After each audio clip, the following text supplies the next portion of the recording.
रिया, तुम्हें क्या लगता है आज हम कौन सा पाठ पढ़ने वाले हैं? मुझे नहीं पता राघव, लेकिन मुझे उम्मीद है कि यह पाठ दिलचस्प होगा। सुप्रभात बच्चों। सुप्रभात मैम। आज हम अपने सामाजिक जीवन के बारे में बात करने वाले हैं, लेकिन पहले यह देखते हैं कि हमें समाज की क्या ज़रूरत है। मैम, लेकिन वास्तव में समाज क्या है?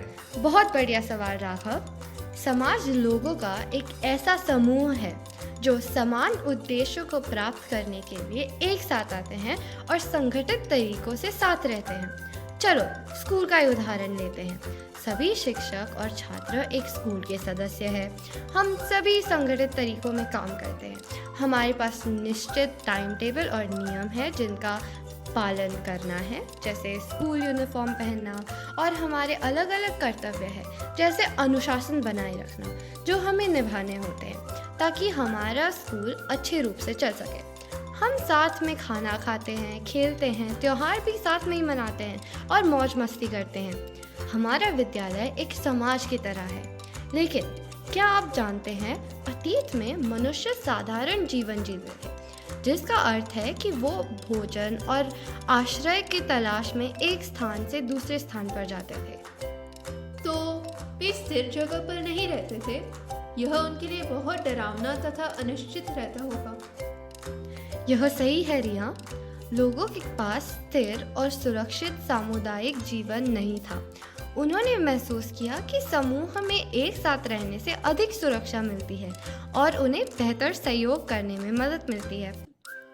परिणाम स्वरूप उन्होंने जीवन का एक संगठित तरीका विकसित किया।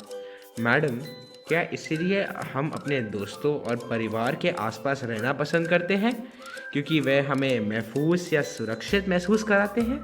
हाँ, लेकिन यही एकमात्र कारण नहीं है। मनुष्य सामाजिक प्राणी है।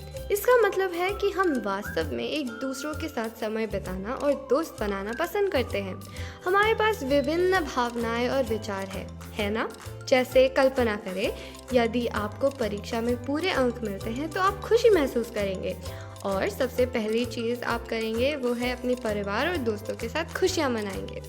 इससे हमें पता चलता है कि लोगों के आसपास रहने से हमें खुशी मिलती है। वास्तव में लोगों के बीच रहना हमारे लिए ज़रूरी है। अच्छा, मैं समझ गई। तो जब हम खुश होते हैं तो हम अपनी खुशी दूसरों के साथ बांटना पसंद करते हैं, है ना? और जब हम दुखी होते हैं या कठिनाइयों का सामना करते हैं तो किसी के साथ होने से हमें आराम और समाधान मिलता है। हाँ बिल्कुल। हमारी एक दूसरे के साथ खुशी और दुख बांटने की प्रवृत्ति हमारी सामाजिक प्रवृत्ति को दर्शाता है। मैम, तो क्या यही एकमात्र कारण है जिसकी वजह से हम समाज में रहते हैं, ताकि जब हम खुश हो या दुखी हो तो कोई हमारा साथ दे? नहीं, यह उससे कई अधिक है।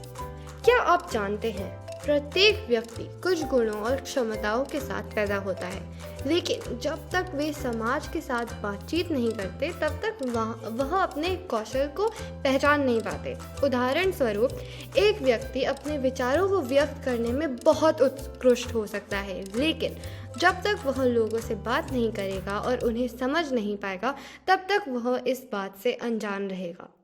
अच्छा, तो समाज में रहने से हमें सीखने और विकास करने की मदद मिलती है।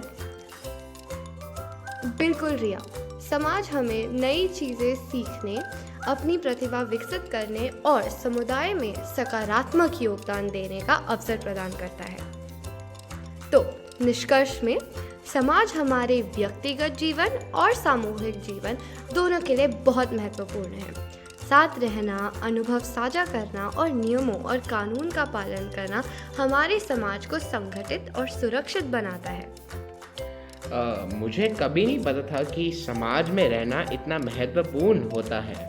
हाँ, यह बहुत आश्चर्यजनक बात है कि हम सब मिलकर अपने जीवन को बेहतर बनाते हैं। मुझे खुशी है कि आप सभी समाज में हमारे जीवन के महत्व को समझते हैं। याद रखें, हम सभी इस बड़ी अद्वितीय दुनिया का हिस्सा हैं।